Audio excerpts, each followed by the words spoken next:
Today on the Ben Shapiro Show, Deval Patrick thinks about tossing his hat into the ring. Trump plans his impeachment strategy, and the sports media, they're for political discussions until they aren't. I'm Ben Shapiro. This is the Ben Shapiro Show.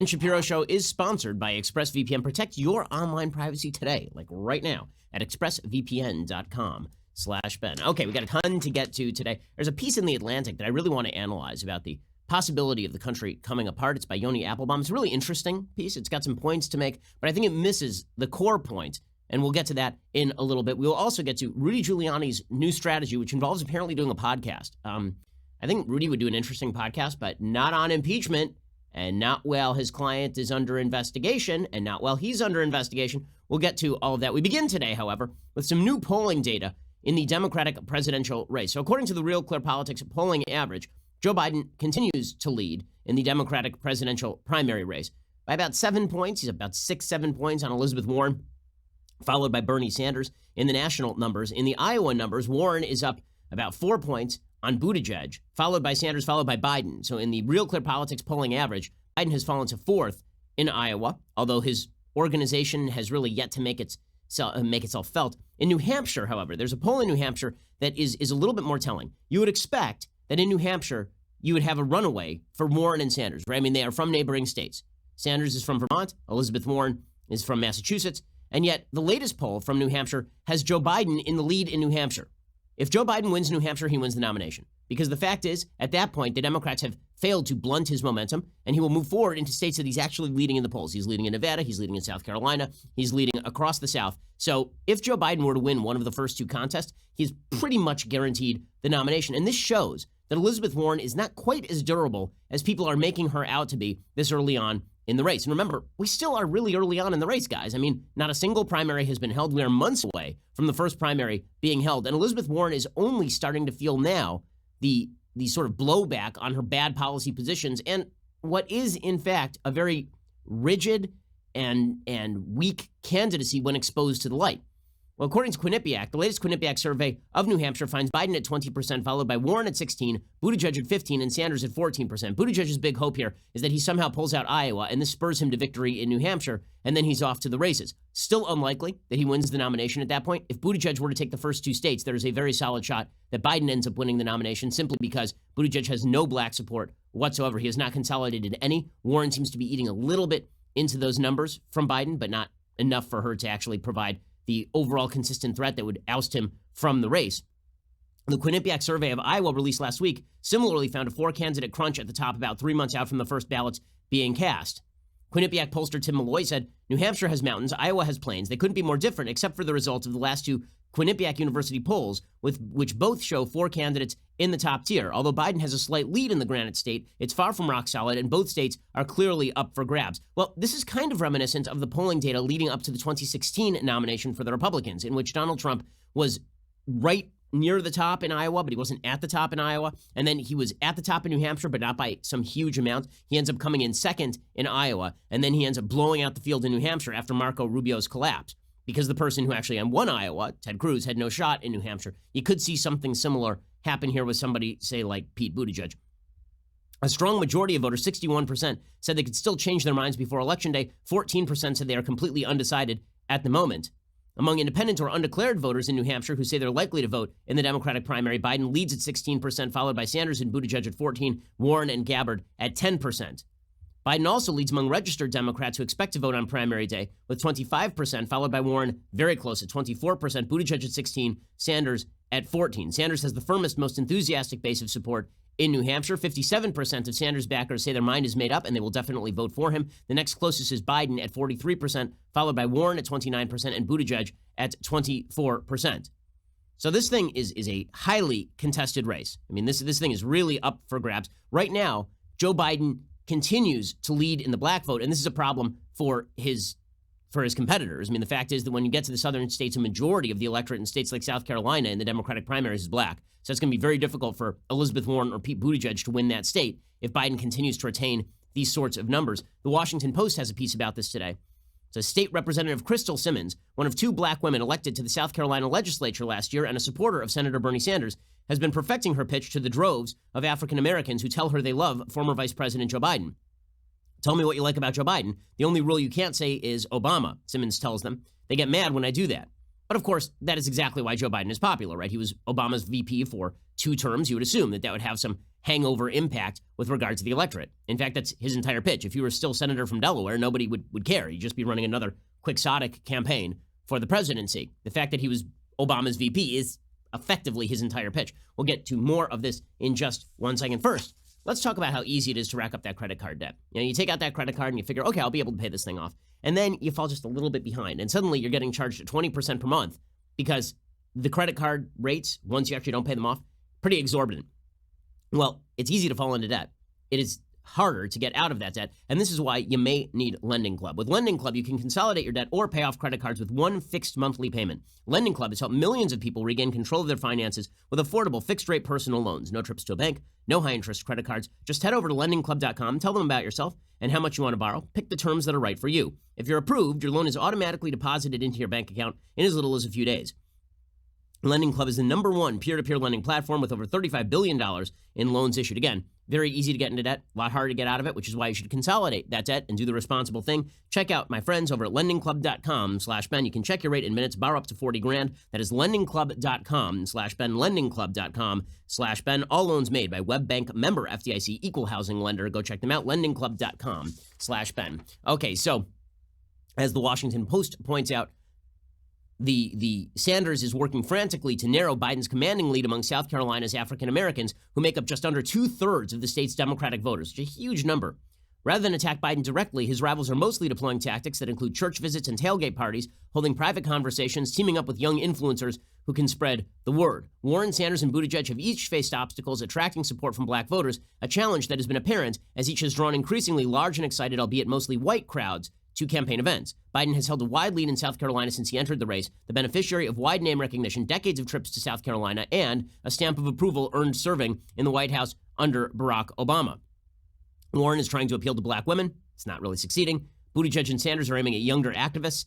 That's not really succeeding. And that means that Biden has a commanding lead among black voters in the Democratic primaries, which is exactly the coalition you need in order to win the nomination. This is why Barack Obama was the 2008 nominee and why Hillary Clinton was the 2016 nominee. She had much more black support than did Bernie Sanders, who actually won among white voters in 2016. Well, the problem is that if you are a top line, top of the party Democrat, and you look at this field and you're saying, okay, on the one hand, you got radical Elizabeth Warren. On the other hand, you have very, very old Joe Biden. I mean, he looks old. He feels old. He feels like he is not solid. He feels like he is not in command. You look at that field and you go, oh, this field is really, really flawed. And that feeling grows when you realize that the next several weeks are going to be a referendum on Hunter and Joe Biden, because as the impeachment effort moves forward against President Trump, the Republicans are going to respond by pointing out that it wasn't illegitimate for Trump to ask about Hunter Biden because Hunter Biden and Joe Biden may in fact have been engaged in corruption. And if you're concerned about Ukrainian corruption, then you would want Ukraine to investigate corruption happening inside their own country. This is why it doesn't really help that Hunter and Joe have been dragged into the middle of this for the Democrats' 2020 hopes. So you have Jill Biden, who's out there saying that Hunter and Joe shouldn't be forced to testify. Never a good sign for your candidacy when the subject of an impeachment inquiry wants you to testify. Jill Biden. This, I think, has been Donald Trump. This plays right into his hands because this, for him, he's trying to distract the voters. What Donald Trump did was wrong, flat out wrong. Calling a foreign leader and asking them, and holding back foreign aid unless he investigated my husband and my son. That is just flat out wrong. And I think that the American people see that. I think the people in Congress see that, and they're going to stand up to him. Okay, never a good look for the Biden campaign. And then you look at the other candidates in the race, and they are similarly not great. You got Elizabeth Warren, who continues to make her pitch basically Bernie Sanders, but nastier and more vicious. I mean, I'm not sure how to characterize her talk about billionaires other than that way, right? Here is Elizabeth Warren mocking billionaires. Again, if you're a billionaire in the United States, it's not because you confiscated wealth from anybody else.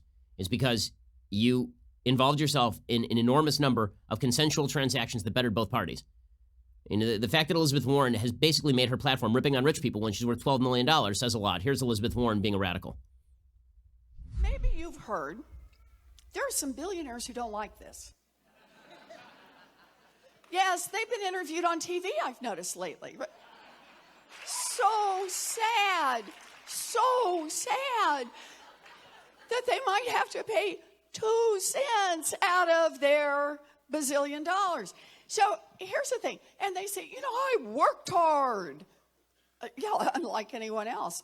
Okay, this is such nasty garbage. I mean, we went through on yesterday's show at length her wealth tax proposal, which is a complete unworkable fiasco. I mean, it's a joke of a proposal. It would obviously have significant impact on the stock market. It would force people to liquidate businesses. It would force wealth to flee the country. How do we know this? Because everywhere else it's been tried. This is exactly what has happened. Warren is very off-putting. She is. There are other Democratic women who are not as off-putting. Right? Amy Klobuchar, not as off-putting. Tulsi Gabbard, not as off-putting. Elizabeth Warren is a very off-putting. By the way, she was off-putting when she was at Harvard Law School.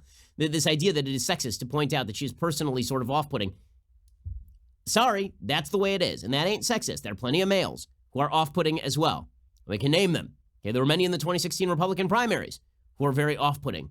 Chris Christie is an off-putting human being. There are lots of off-putting human beings. Elizabeth Warren happens to number among them. The way she's fighting back against that accusation is saying that if you even question whether she is the kindest, generous, most wonderful person, the person you'd want to have a beer with, which just sounds awful, then this means you're a sexist. She put out a statement yesterday saying over and over, we are told that women are not allowed to be angry. It makes us unattractive to powerful men who want us to be quiet. No, you're allowed to be angry, but we're also allowed to react to your anger by saying, lady, we have a 3.6% unemployment rate. You're worth $12 million. You came, according to your own story, from nothing. What exactly are you whining about? She says, it's not just women. When we speak up against Wall Street and big tech, when we make our voices heard against injustice and greed, we are told everyone who has less power should be quiet. No, you can talk as much as you want. In fact, continue talking, Elizabeth Warren. I would prefer that she continue talking. She says this fight isn't really about anger or emotion or civility. It's about power. Those who have it and those who don't plan to let it go. She's a Harvard law professor living in the lap of luxury worth $12 million, receiving endless accolades from a drooling media. But don't worry, she is not powerful. She's not powerful. She's one of you. She's one of the people. She says, well, I am angry and I own it. This is so tiresome. It is supremely tiresome. She says, I'm angry on behalf of everyone who is hurt by Trump's government. Blah, blah, blah, blah. Okay, so is that the candidate Democrats want? So you got Biden, who is basically doddering around like Weekend at Bernie's. He's effectively a political corpse being wheeled around with a giant Obama sign around his neck. And then you've got Elizabeth Warren, who's deeply off-putting and proposes plans that are just absurd and insane. And then you got Bernie Sanders, who's a full-on kook. Bernie Sanders put out a piece today called How to Fight Anti-Semitism. Now, I definitely, as an Orthodox Jew, somebody who has a real stake in fighting anti-Semitism, I definitely want to hear from the guy who is endorsed by Ilhan Omar and Linda Sarsour, and who has embraced the most radical left positions it is possible to take on the state of Israel, including the idea that you should condition American aid to Israel on Israel giving money to Hamas, an actual terrorist group. This is something he said. He said that the United States should withdraw aid from Israel and give it instead to the quote-unquote Gaza Strip, which happens to be run by a terrorist group called Hamas. I definitely want to hear about anti-Semitism from Bernie Sanders, an avowed agnostic slash atheist who has no relationship to Judaism or really anything related to Judaism, but he knows how to fight anti-Semitism. He has this piece in jewishcurrents.org, which is one of these lefty Jewish websites. And the piece is just an absurdity. It's an absurdity. And this is the other alternative. He says, on October 27th, we marked 1 year since the worst anti-Semitic attack in our country's history, when a white nationalist walked into the Tree of Life synagogue in Pittsburgh and murdered 11 people and injured 6 others. The murderer acted on a twisted belief that Jews were part of a nefarious plot to undermine white America, a plot to assist in the invasion of the United States by a caravan of migrants from Latin America. This vicious lie about an invasion had been repeated endlessly in right-wing media, on Fox News, across the internet, and most disgracefully by the President of the United States. Yes, President Donald Trump's own words helped inspire the worst act of anti-Semitic violence in American history. So now he's blaming Trump for the Tree of Life massacre. I wonder, who's responsible for the attempted shooting of congressional baseball players, congressional Republicans playing baseball on a softball field? Who's responsible for that, Bernie Sanders? It seems like that guy was quoting you.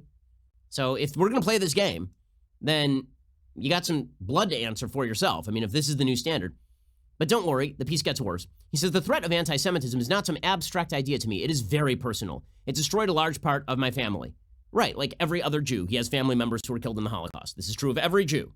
This does not grant you absolute license to hand over your foreign policy to actual, honest-to-God, day-to-day anti-Semites like Ilhan Omar, which is exactly what he has done. He says, I'm not someone who spends a lot of time talking about my personal background because I believe political leaders should focus their attention on a vision and agenda for others rather than themselves. But I also appreciate it's important to talk about how our backgrounds have informed our ideas, our principles, and our values. And then he talks about how he's a proud Jewish American, which is the first time I've heard him mention this, by the way. He doesn't really talk about it a lot because, again, his relationship with Judaism is strained at best. And then he talks about his father immigrating from Poland to the United States in 1921. And he talks about his family being slaughtered by the Nazis, which, of course, is true, as I say, for virtually every Jew has relatives whose extended family was slaughtered in Europe. And then he gets to the point. He says, anti-Semitism is rising in this country. According to the FBI, hate crimes against Jews rose by more than a third in 2017 and accounted for 58% of all religion-based hate crimes in America. A total of 938 hate crimes were committed against Jews in 2017, up from 684 in 2016. The New York Police Department reported in September that anti-Semitic hate crimes in New York City have risen by more than 63% in 2019 and make up more than half of all reported hate crimes. Just last week, on November 4th, we learned that federal authorities had arrested a man in Colorado they believe was involved in a plot to bomb one of the state's oldest synagogues. This wave of violence is the result of a dangerous political ideology that targets Jews and anyone who does not fit a narrow vision of whites-only America. Okay, so a couple of things. One, he is correct that there are white supremacist anti-Semites. I know. I mean, earlier this year, one of them was arrested for threatening me and my family by the FBI. So yes, I am very, very well aware of these people. In fact, I speak about them publicly. I'm very, very well aware of white supremacists and their anti-Semitism. However, to suggest that that is the only threat to Jews in America is absurd. He himself cites the New York Police Department statistics on hate crimes against Jews rising 63% in 2019. Not a single one of those hate crimes has been linked to a white supremacist. Not a single one. The New York City police have said that that has nothing, that uptick is happening in non-white communities, demographically speaking. So he is just ignoring a large portion of anti-Semitism in the United States because it doesn't fit his agenda, because he would prefer to side with, actual anti-Semites, people like, again, Ilhan Omar and Linda Sarsour, both of whom have endorsed Bernie Sanders. We'll get to more of this absurdity because Bernie Sanders is a crazy old kook who just says ridiculous things and happens to be a damn liar on this particular issue. We'll get to more of that in 1 second. First, you know how easy it is for people to get a hold of your personal information? Well, I am a prominent public figure, which means that lots of people are constantly searching for my information online. I'm sure there are hackers who are seeking to get into my email, my credit cards, and that is why I use a VPN. I use ExpressVPN. Now, you don't have to be a prominent personality for people to want to hack your info. People want your credit card info. Big tech wants to follow you around, make money off your data. The government wants to follow you around, keep tabs on you. This is why you should be using a VPN too, and you should be using ExpressVPN. Right now, you need to act to protect yourself from hackers, the government, big tech, with ExpressVPN. Just get it done. You might be thinking security threats don't affect you personally. Wrong way of thinking about it. Not using ExpressVPN is like you leave your front door unlocked every night. Well, it's good until it isn't, right? Not using a VPN, it works until it doesn't. One of the easiest ways to secure your internet data is with ExpressVPN. You click one button on your computer or smartphone, and you are now protected. So, the only question is, why haven't you gotten ExpressVPN yet? I mean, seriously, go protect yourself. Visit my special link right now, expressvpn.com/Ben. Get an extra 3 months of ExpressVPN for free. Protect your internet today with the VPN I trust to keep my data safe. Go to expressvpn.com/Ben to get started. Okay, so to continue with this idiotic Bernie Sanders piece.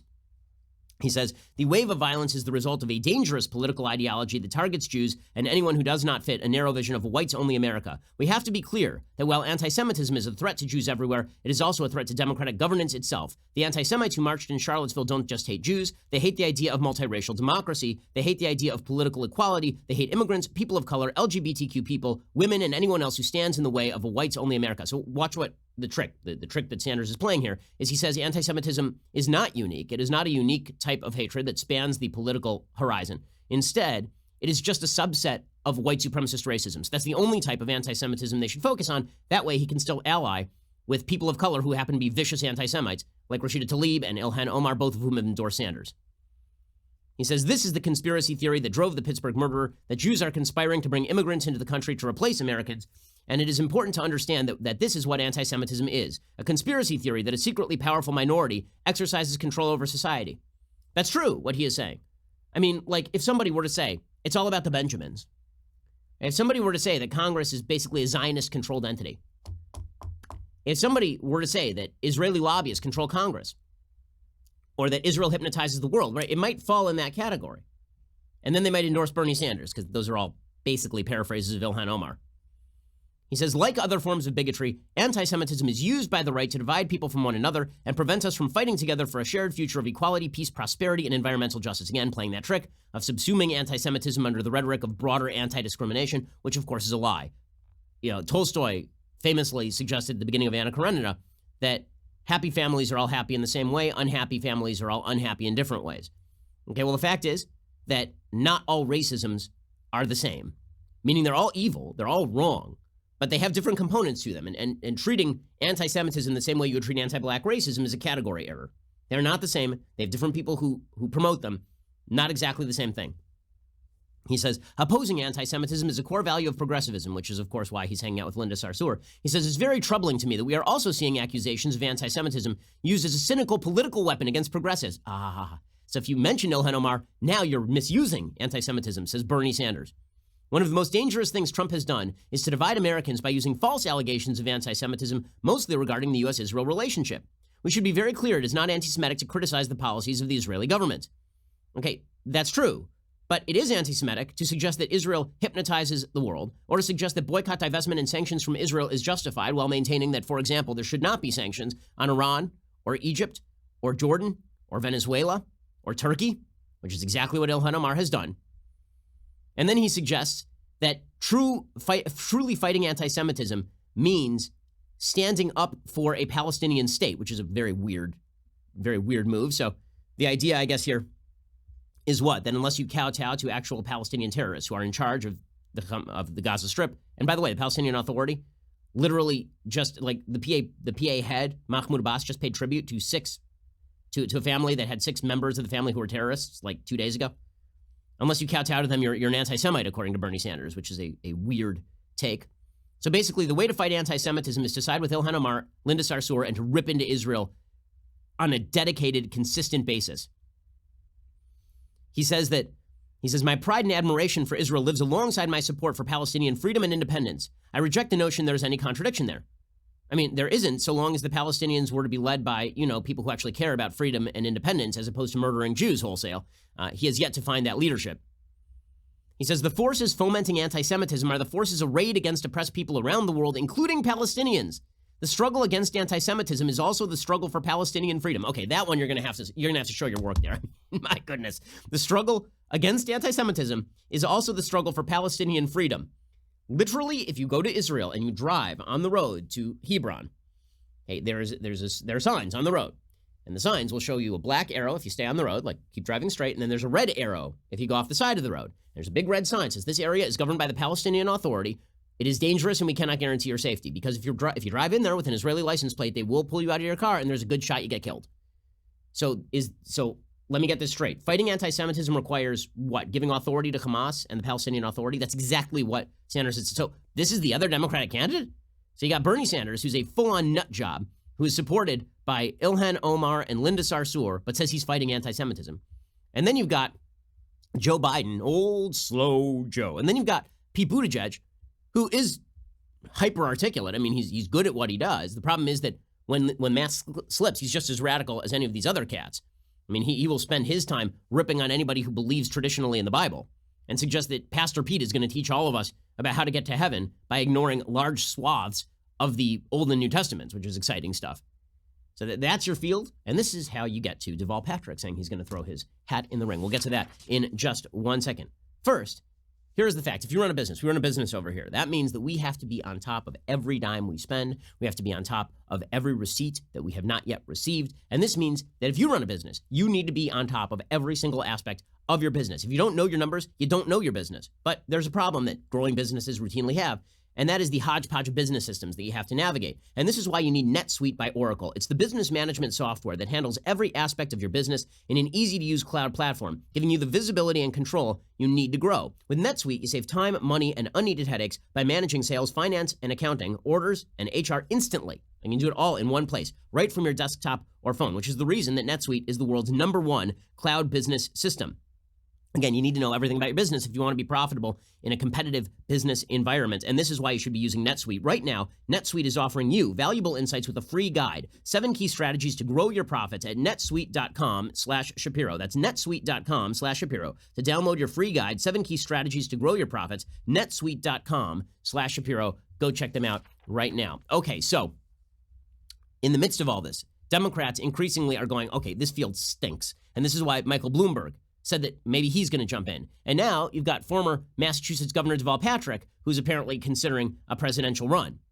According to NECN.com, former Massachusetts Governor Deval Patrick is exploring a late run for president, according to people with knowledge of Patrick's deliberation, who spoke on condition of anonymity because they were not authorized to discuss the matter publicly.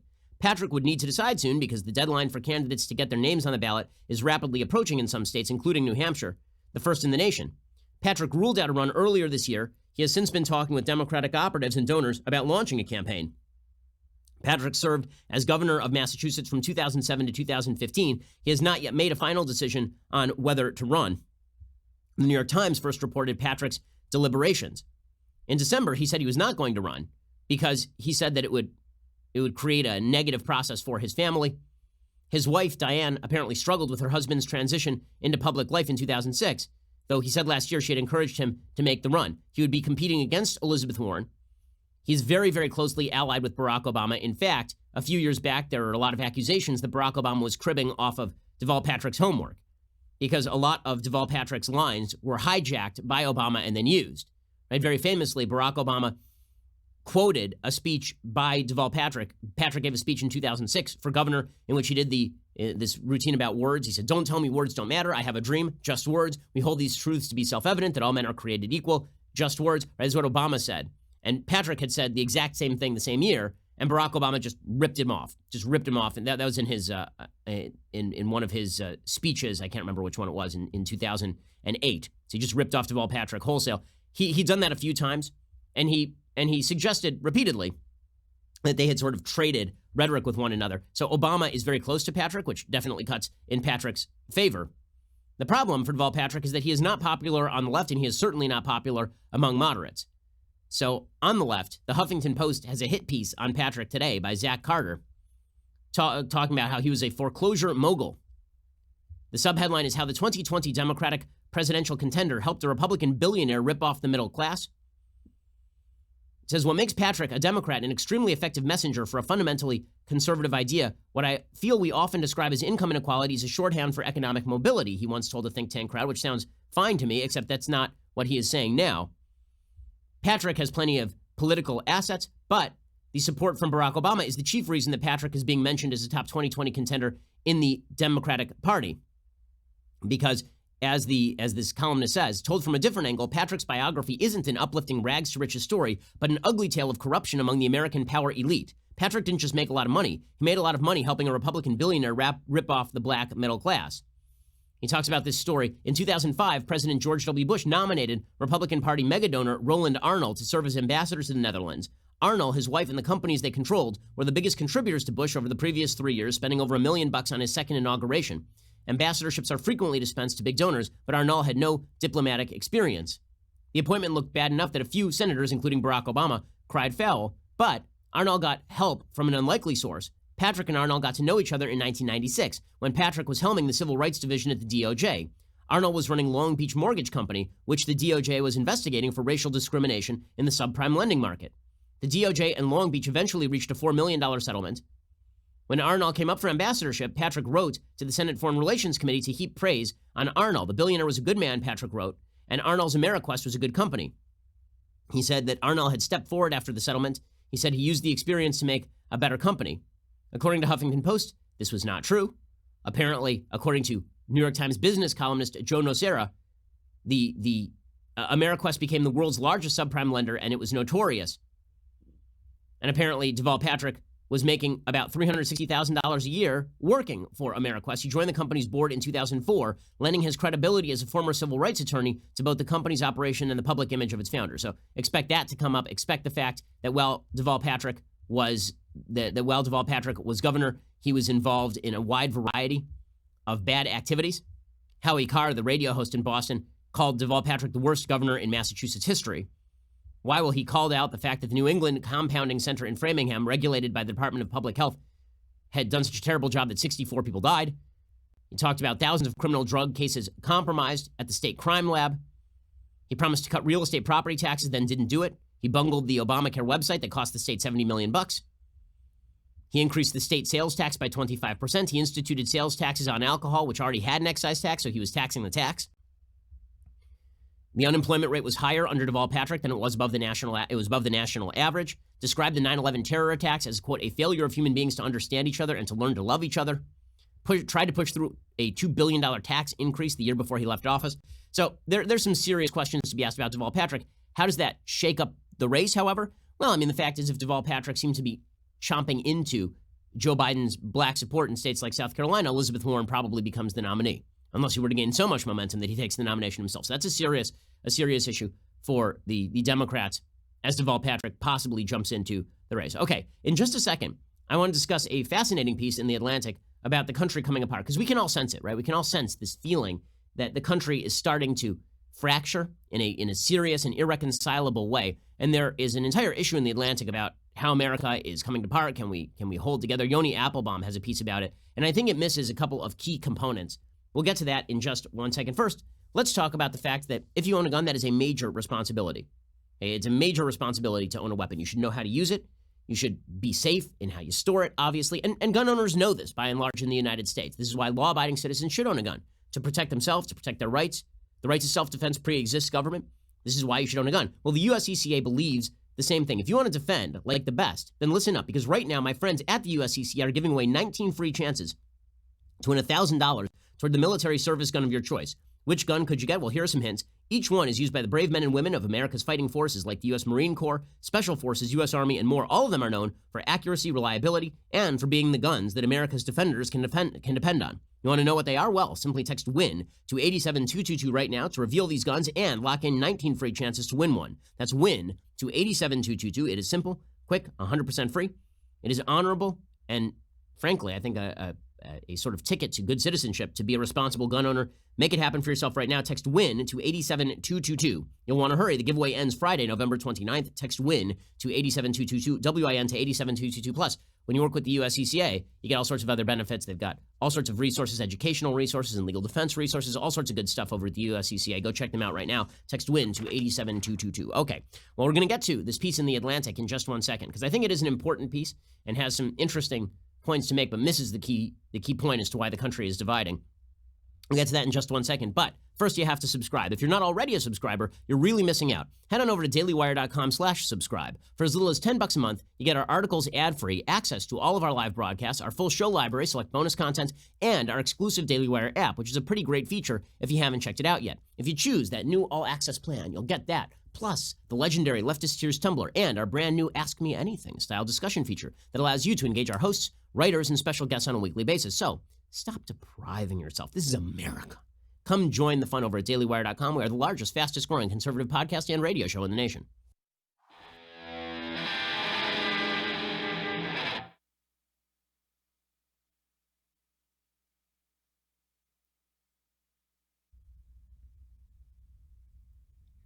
So as I say, The Atlantic has a big issue coming out called How to Stop a Civil War. Suffice it to say, they don't know the answer. But there is an interesting piece from Yoni Applebaum called How America Ends. A tectonic demographic shift is underway is the subtitle. Can the country hold together? And it's a fascinating piece because he basically suggests that the big thing that is driving American disunity at this point is the demographic shift. The fact that America is becoming less white is really his argument. He says, Trump's apocalyptic rhetoric matches the tenor of the times. The body politic is more fractious than at any time in recent memory. Over the past 25 years, both red and blue areas have become more deeply hued, with Democrats clustering in cities and suburbs, and Republicans filling in rural areas and exurbs. In Congress, where the two caucuses once overlapped ideologically, the dividing aisle has turned into a chasm. And then he talks about how Americans dislike each other more and more, don't want their friends and family marrying members of the opposite political party, for example. And he says, what has caused such rancor? The stresses of a globalizing post-industrial economy, growing economic inequality, the hyperbolizing force of social media, geographic sorting, the democratic provocations of the president himself, as in Murder on the Orient Express, every suspect has had a hand in the crime. But the biggest driver, says Yoni Applebaum, might be demographic change. The United States is undergoing a transition perhaps no rich and stable democracy has ever experienced. Its historically dominant group is on its way to becoming a political minority, and its minority groups are asserting their co-equal rights and interests. Okay, now here is where Applebaum starts to miss the point. If it were just about members of minority groups asserting their co-equal rights and interests, I don't think there'd be a huge argument here. I mean, everyone of good heart is in favor of, thinks that ending Jim Crow was a very, very good thing, for example. Nobody wants discrimination by the government enshrined in law. Nobody is in favor of that. Nobody likes racism, right? I mean, but what he is basically saying, and this is where he misses the point, is he suggests that the real reason that all this is happening is white people are pissed that non-white people are going to become the demographic majority at some point in the next 20 to 30 years in the United States. Now, as I've said on the program and elsewhere, I don't care about the skin color of people in the country. I don't care whether the majority is white. I don't care whether the majority is brown. That doesn't make any difference to me. I care about the ideology of the majority. I care about the philosophy of the individuals who compose the majority. I don't think we ought to think of Americans as various groups of voter blocks, black voter blocks and Hispanic voter blocks. I think that every American is an individual. I thought that was one of the bases of the Declaration of Independence and the Constitution of the United States. And yet what the left has done, and this is where they're missing the point, what the left has done is they've made exactly this argument, that basically the story of America is a story of a white majority cramming down its patriarchal assertions on minority groups. And the story of the last half century is those minority groups now fighting back, in effect, to establish their rights. That's not really true. That's not really true. The story of America is about excellent and eternal founding principles, which were not lived up to by the founders or by generations of Americans, and the gradual imposition of those principles more and more broadly over time. That means that we're all part of the same story. But the story that Applebaum is telling is a different story. He's telling a story where there's basically a powerful majority that is now being overthrown by a powerful minority, which is becoming a majority. And so the majority is just going to have to get used to becoming a minority. Well, what happens to the idea that we're all part of one country and that we hold similar principles? Right? That's where the fusion lies. That's the only thing that's going to hold together the country. Now, I'm working on a book right now all about the disintegration of the country. And one of the things that I assert is that the only way a country can last is if the nation believes that it has a common history and culture and language. And the left has been forcibly disabusing Americans of this notion, saying that we don't have a common history, right? America wasn't founded in 1776, it was founded in 1619. That we don't have a constitutional culture. Free speech is just a tool of the patriarchy. Free speech is actually not about each individual citizen being able to speak freely. It's really about the powerful cramming down their interests on everybody else. Language itself has been twisted this way. We assert that the rules of linguistic use have to change because the majority has been using language to its own advantage. Using he and she as biological pronouns is in fact discrimination. But what the left sees is a bunch of white people who don't like demographic change. That's not accurate. What you're seeing in the Republican Party is a reaction to the fact that the left has decided on two key factors. One, that people who come into the country should not assimilate to American values. Now, here's the reality. People who are coming into the country are assimilating. They are. I mean, the studies show that they are learning the language. Hispanic immigrants to the United States are learning the language just as fast as other immigrants to the United States have in the past. But there's a giant welfare system in the United States, and it turns out that new immigrants take advantage of that welfare system in a way that old immigrants didn't, because the welfare system didn't exist in 1900. It does exist now. So that means that the interests have changed a little bit. It is also true that the left has basically pushed harder and faster for infringements of basic rights. So let's say that the right and the left agreed on basic American rights, and this were just a question of everybody assimilating into those notions of rights. Then demographic change wouldn't be a problem.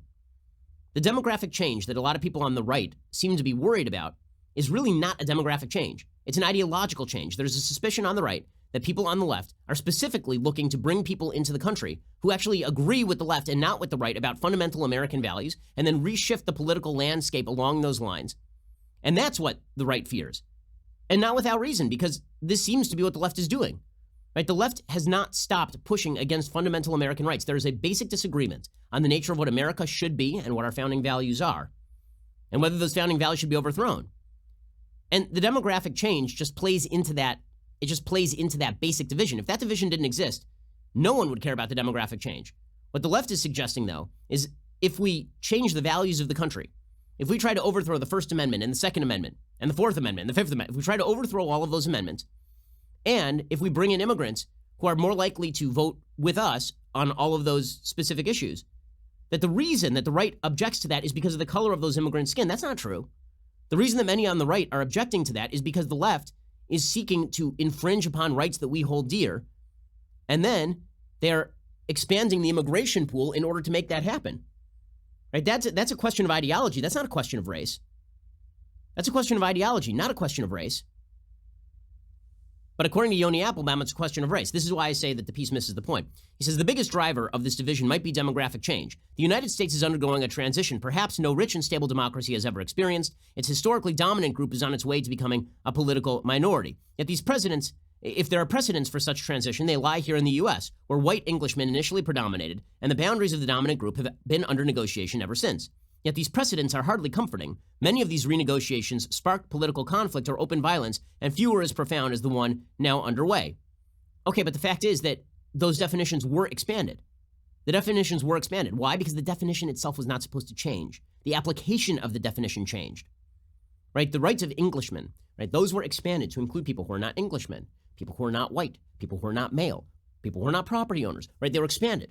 The definition's application was expanded, but the definition itself was not supposed to change. What's happening right now is that the left is changing the definition of citizenship itself.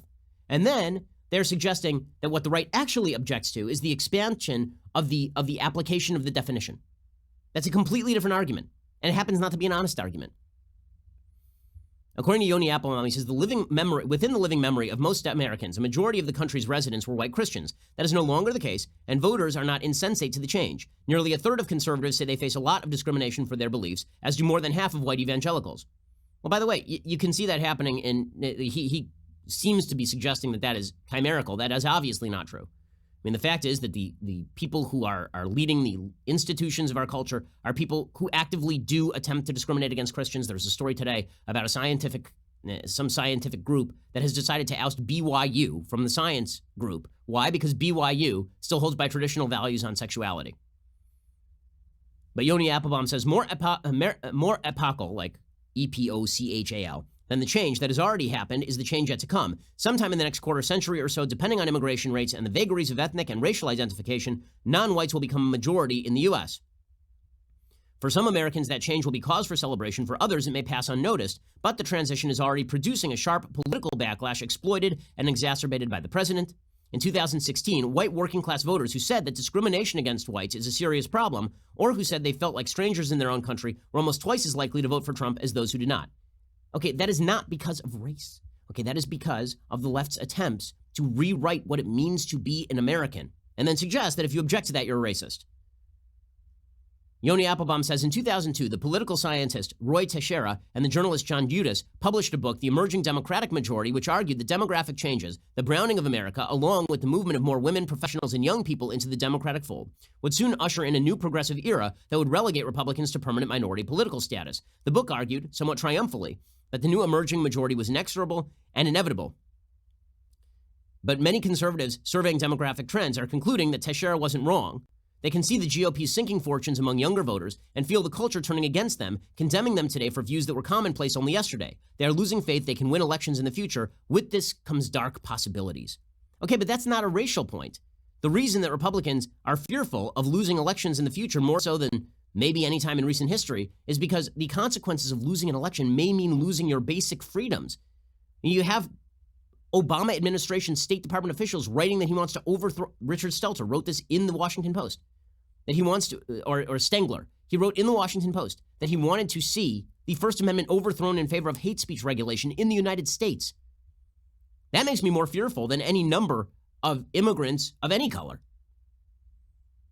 According to The Atlantic, the history of the United States is rich with examples of once dominant groups adjusting to the rise of formerly marginalized populations, sometimes gracefully, more often bitterly, and occasionally violently. Partisan coalitions in the U.S. are constantly reshuffling, realigning among new axes. Once rigid boundaries of faith, ethnicity, and class often prove malleable, issues gain salience or fade into irrelevance. Yesterday's rivals become tomorrow's allies. But sometimes that process of realignment breaks down. Instead of reaching out and inviting new allies into its coalition, the political right hardens, turning against the democratic processes it fears will subsume it.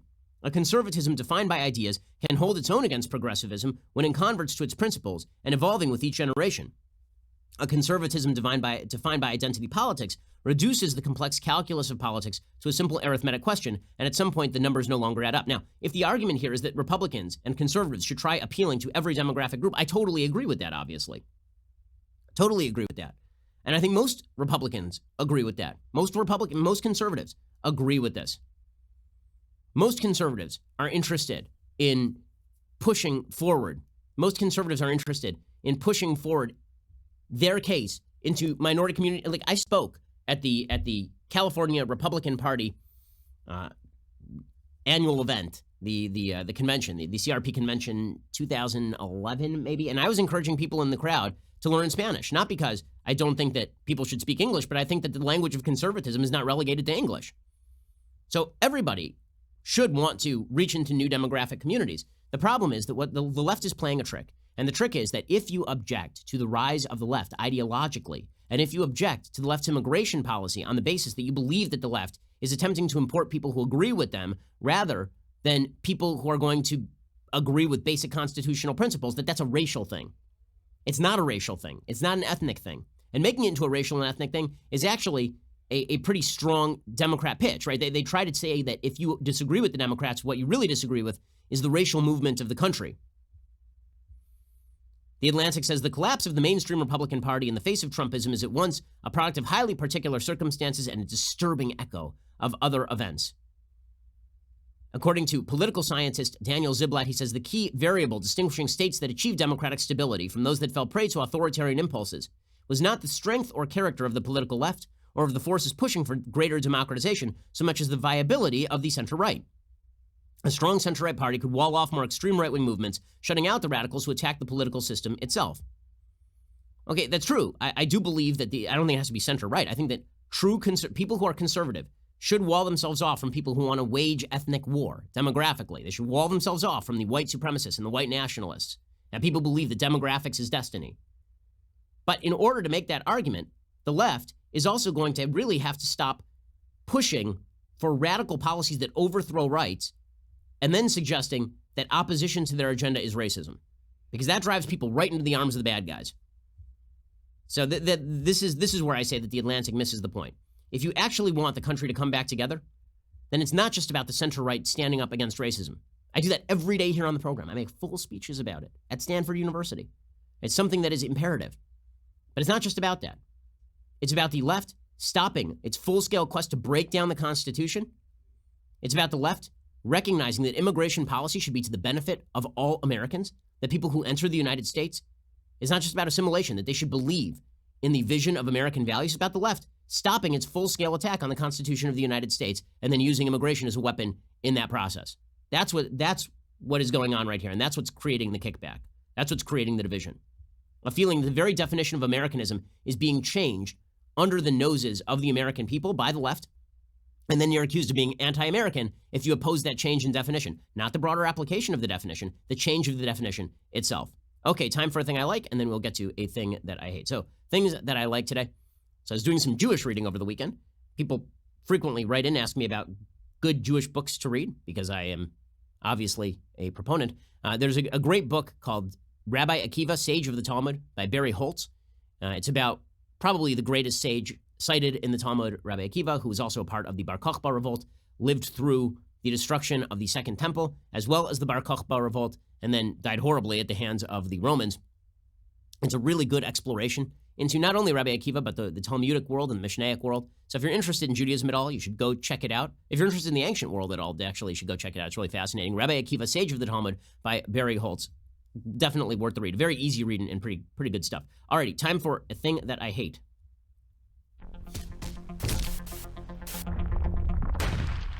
Okay, so there is a rule in sports media. The rule is that if you are on the left and you want to talk politics, then you are a hero.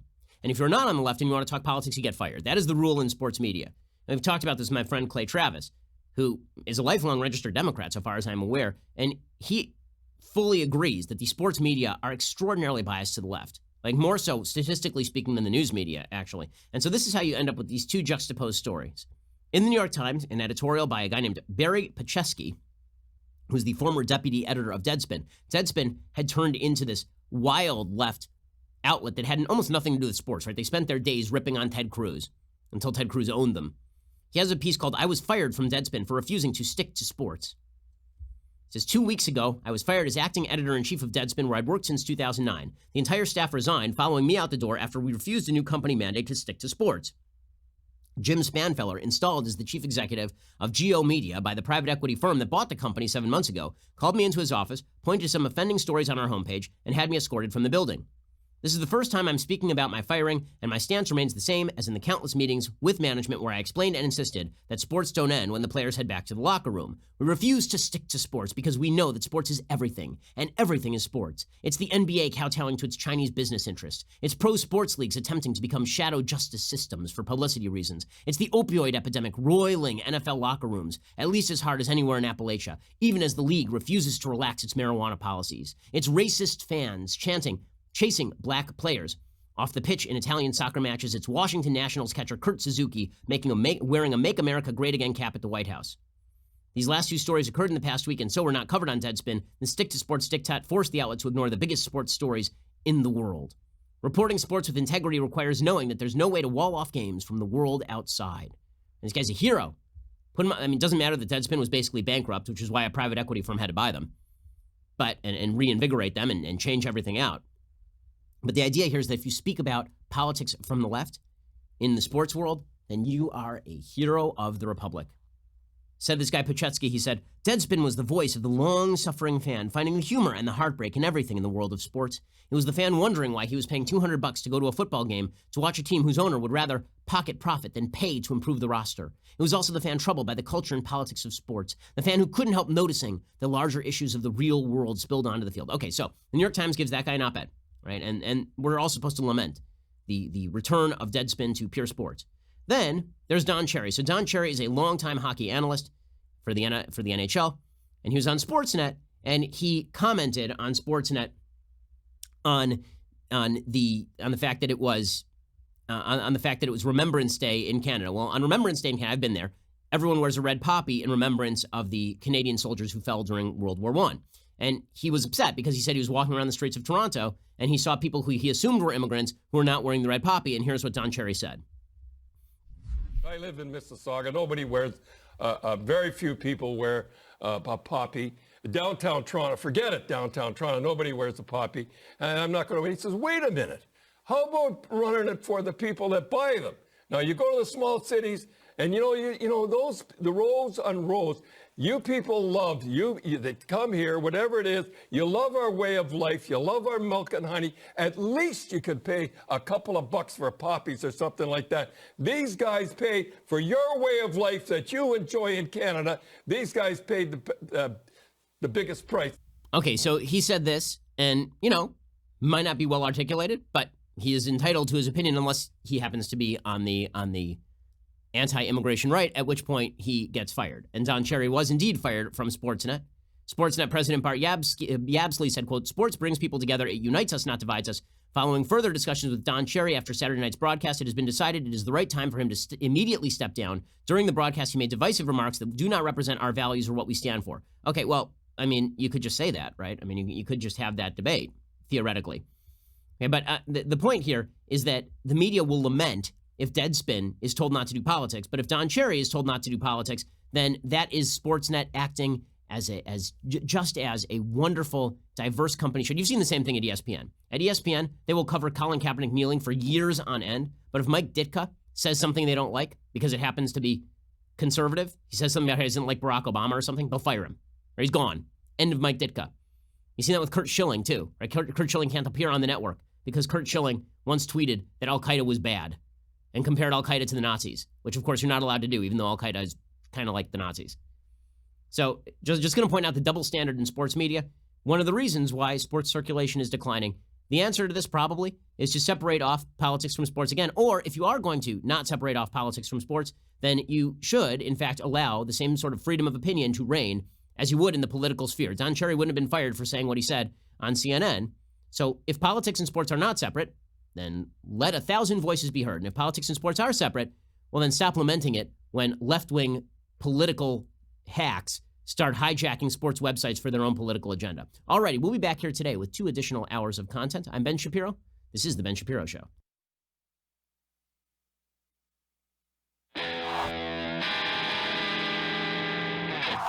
The Ben Shapiro Show is produced by Robert Sterling, directed by Mike Joyner, executive producer Jeremy Boring, senior producer Jonathan Hay.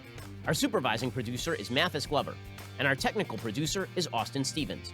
Assistant director Pavel Wydowski. Edited by Adam Sayevitz. Audio is mixed by Mike Coromina. Hair and makeup is by Jesua Olvera. Production assistant Nick Sheehan. The Ben Shapiro Show is a Daily Wire production. Copyright Daily Wire 2019. If you want to delve the depths of leftist madness, head on over to The Michael Knowles Show, where we examine what's really going on beneath the surface of our politics and bask in the simple joys of being right.